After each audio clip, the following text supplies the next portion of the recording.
So, what is the potential problem here? Well, teething can be really annoying and, not to mention, painful. A lot of puppy owners come to puppy classes looking like self-harmers. Some of them are sticking their hands in the dog's mouth and saying it's fine, all puppies need to teeth. Others give us a ring the first time they see teeth and really, really panic.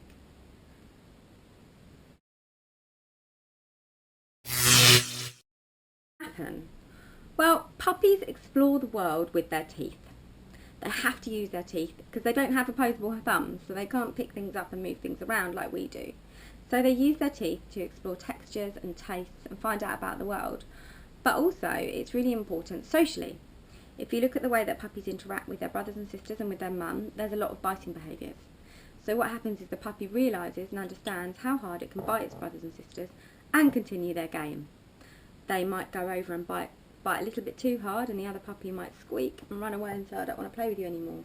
And there's significant learning takes place, so they know next time not to bite quite so hard because it hurts other puppies. They might bite nice and softly, the game might continue and have a really fun, good time, and next time they know that that kind of biting behaviour is okay with their brothers and sisters. Same with mum. So it's not surprising that they then bite us, because they're considering us, a friend. And a companion and a part of their, group. There's lots of bonding's gone on, so they start playing with us too. Don't punish your puppy or smack them on the nose or teach them that your hands mean bad things. Instead, there are sort of 3 really good little training strategies that we can use to teach puppies that our hands are good and that not to bite our hands.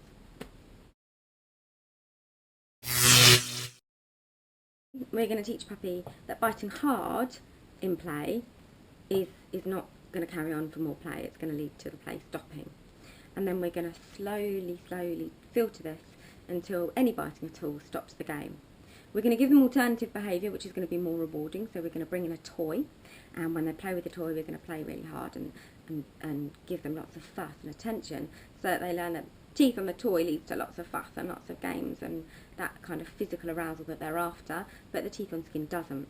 And then secondly, we're going to use a clicker, and we're going to teach the dogs that actually when our hands come towards them, it's for calm handling behaviour, and it's for chilled out cuddles, and that by doing that they're going to be rewarded.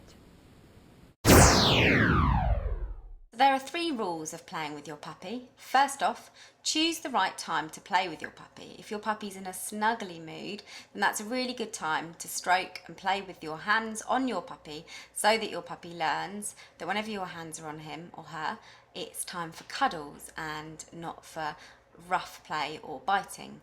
Reward any licking verbally, so say, yeah, good girl or good boy, and talk calmly to them while you're playing with them. If you are starting to play kind of tickles and rubbing on tummies and they do start to mouth, just if they mouth softly, move your hand away and then continue playing. If they mouth hard, then stop the game altogether for about 30 seconds and then give them another go. It's important to tag this, so if they do bite hard, say maybe eek or ouch, so that they know that that's what's got them to move.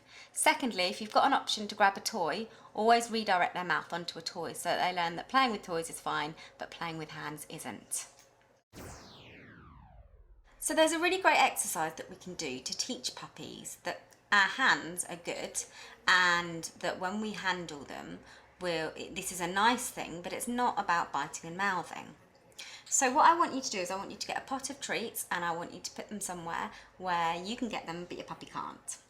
Now what I want you to do is I want you to start slowly rubbing softly the shoulder on the back of your dog. Make sure that the dog feels comfortable while you're doing this.